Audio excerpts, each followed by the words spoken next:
Hello दोस्तों, स्वागत है आपका मेरे चैनल PFSR स्टडी में। हम चैप्टर 5 देख रहे हैं, इसके मोस्ट इम्पोर्टेंट टॉपिक, ठीक है ना। और इसका आज ये लास्ट भाग है। इसमें मैं आपको कुछ चीज़ें पढ़ाने से पहले मैं आपको इसमें कुछ चीज़ें समझाऊंगा जो आपके लिए, अगर आपने इस चीज़ को समझ लिया तो आपको ये चीज़ें बहुत अच्छी तरीके से समझ में आ जाएंगी। मनुष्य में गुणसूत्रों की संख्या कितनी होती है? 46 या 23 जोड़े होते हैं, जिसमें मतलब 22 जोड़ी 44 काय के 23 गुणसूत्र होते हैं। इसमें एक जोड़ी जो होते हैं वो लिंग गुणसूत्र होते हैं। क्या होते हैं वो? एक लिंग गुणसूत्र होते हैं। मादा में XX होते हैं और नर में XY होते हैं। ये चीज़ आपने समझ ली। और इसके लिए थोड़ी सी और दो हेडिंग हैं जो आपने इन्हें समझ ली तो ये आपके लिए बहुत इम्पोर्टेंट हो जाएगा। तो आप देखेंगे इसमें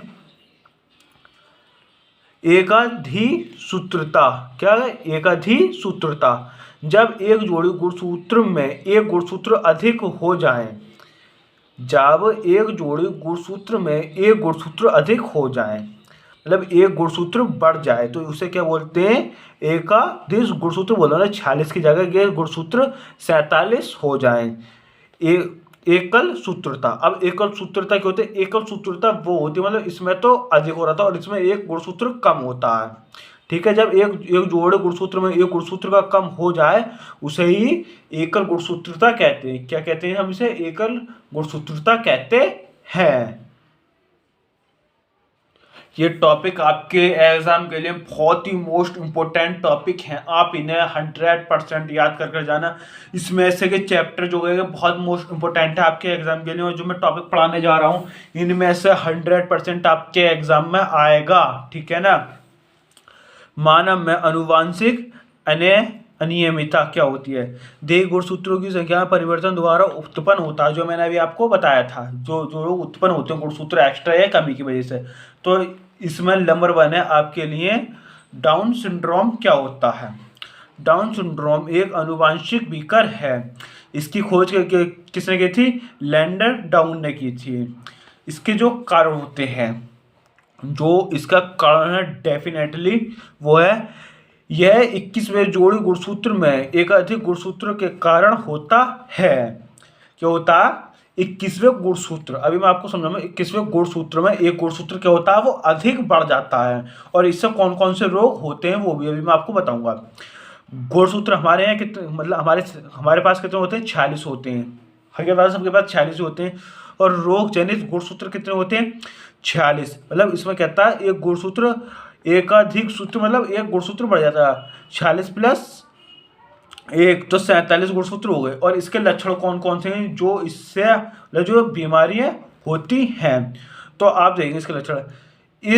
इस रोग से ग्रसित व्यक्ति का चेहरा मंगोलों जैसा, माथा चौड़ा, गर्दन छोटी, मानसिक रूप से अल्प विकसित, मतलब वो विकसित ही नहीं हो पाता।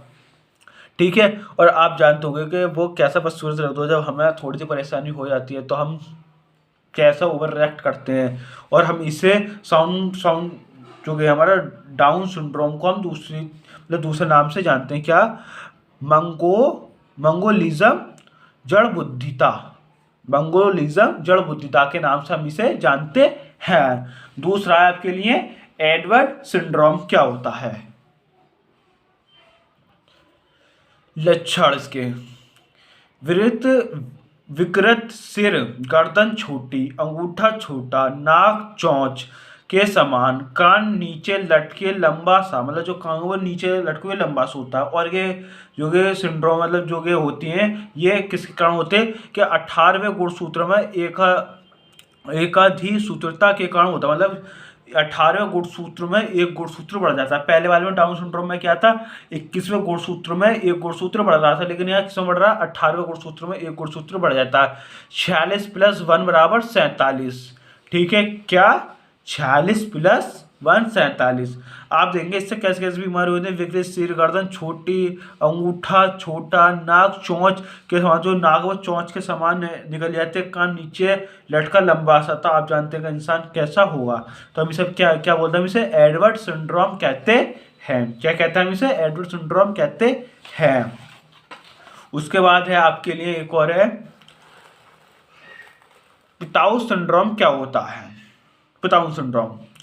हम इसमें इसके पहले मैं आपको लक्षण इसके रोग बता दूं, इसके रोग कैसे कैसे हैं। इस रोग में ग्रसित अधिकतर बच्चे जन्म ही नहीं ले पाते हैं, कि नहीं है नली नहीं है कि नहीं ले पाते हैं, या जन्म लेने के पहले ही वर्ष में उनकी मृत्यु है। मतलब इस रोग में या तो बच्चे जन्म ही नहीं ले पाते हैं, अगर जन्म बच्चों ने ले भी लिया इस रोग के कारण तो उनका पहले ही वर्ष में मृत्यु हो जाती है। क्या हो जाती है? पहले ही वर्ष में उसकी मृत्यु हो जाती है। इसका कारण क्या है? 13वें गुणसूत्र में एक गुणसूत्र का बढ़ना ही क्या क्या कहलाता है? पिताऊ सिंड्रोम कहलाता है। जैसे 13वें गुणसूत्र पर एकाधिक सूत्रता के कारण होता है, तो इसमें आपका एक गुणसूत्र बढ़ गया, 2 + 1 = 3। तो आप देखेंगे उसके नीचे, तो ये जब यहाँ 3 हो रहा था, जैसे 46 + 1 तो ये आपको हुआ 47। तो जो कि रोग होता है ये किसके किसके कारण होता है? पिताऊ सिंड्रोम के कारण होता है। ठीक है। उसके बाद है आपका लिंग गुणसूत्रों में परिवर्तन द्वारा रोग। नंबर 1 है इसमें क्लाइनेफेल्टर सिंड्रोम। क्या होता है? लिंग गुणसूत्रों की एकाधिकता सूत्र के कारण होता है।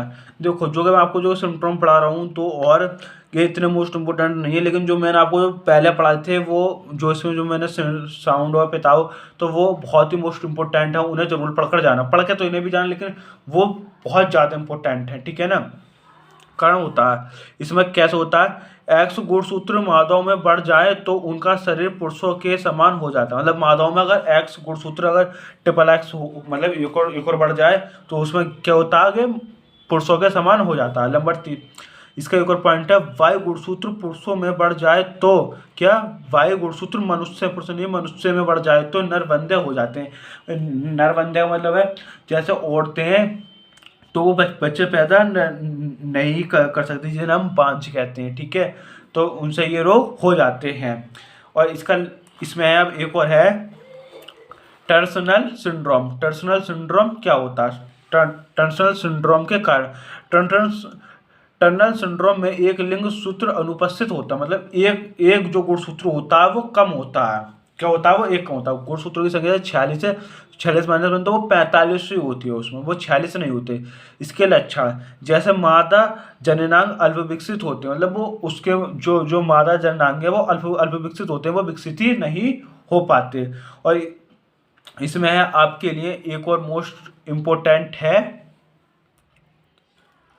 लिंग गुणसूत्रों में उपस्थित जीन के परिवर्तनों द्वारा रोग।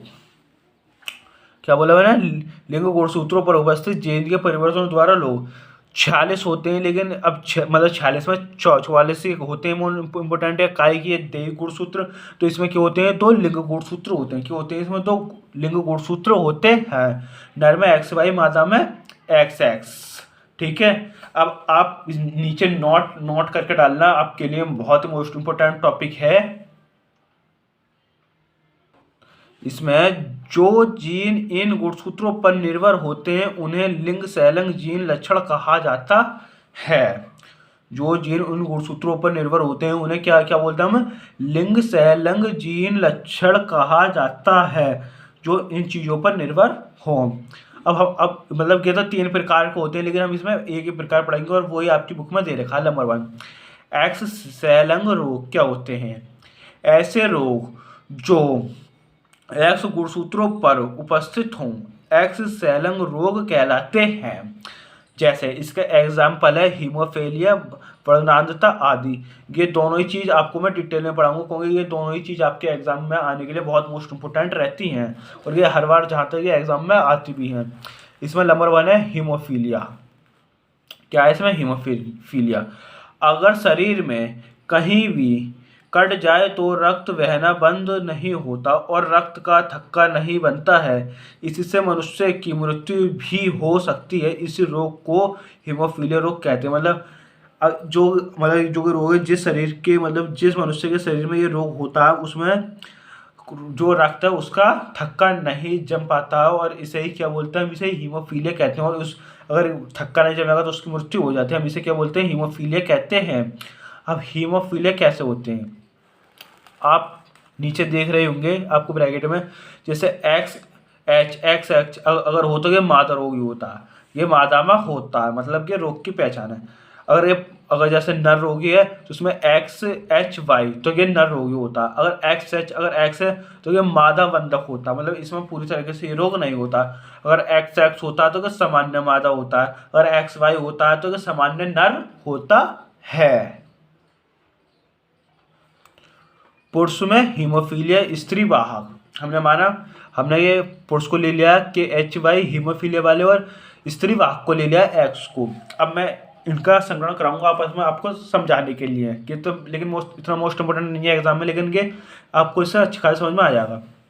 फिर इसमें अर्धसूत्री विभाजन होता है कि H Y X H X, जब इनका आपस में संग्रहण होता है एक्स एच में तो ये क्या होता है, स्त्री रोगी बन जाता है। क्या होता है, स्त्री रोगी।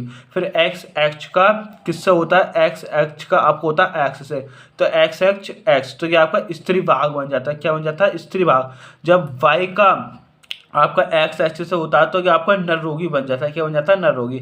जब वाई का एक्स से होता है तो ये एक्स वाई बन जाता है आपका सामान्य नर। क्या हो जाता है, ये आपका सामान्य नर हो जाता है। इसमें लास्ट टॉपिक है आपके एग्जाम में आने के लिए, वर्णांधता क्या होती है। इस रोग से ग्रसित व्यक्ति लाल रंग हरे रंग में अंतर नहीं कर पाता है। एक्स सैलंग, और मतलब जो वर्णांधता होती है हम इसे एक्स सी से प्रेजेंट करते हैं।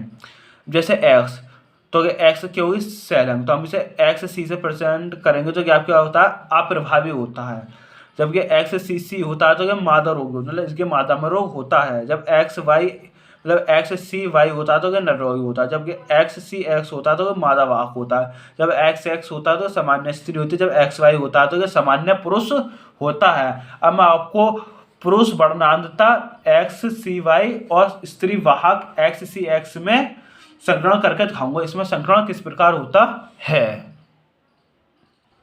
आपका पुरुष वर्णांधता और स्त्री वाहक एक्स सी एक्स और एक्स वाई एक्स, जब इसमें अर्धसूत्रीय विभाजन होता है तो ये पृथक्करण हो जाता है। फिर हम इसमें कराते हैं संग्रहण। तो एक्स सी का हमने कैसे कराया, एक्स सी से तो आपका स्त्री रोग हुआ है। जब एक्स सी से आपको कराया एक्स से तो आपका स्त्री वाहक हो गया। ठीक है, क्या हो गया आपका स्त्री वाहक। जब हमने वाई का एक्स सी से कराया तो पुरुष रोग हो गया। जब हमने वाई का किससे कराया, एक्स से, तो एक्स वाई का आपका सामान्य पुरुष हो गया।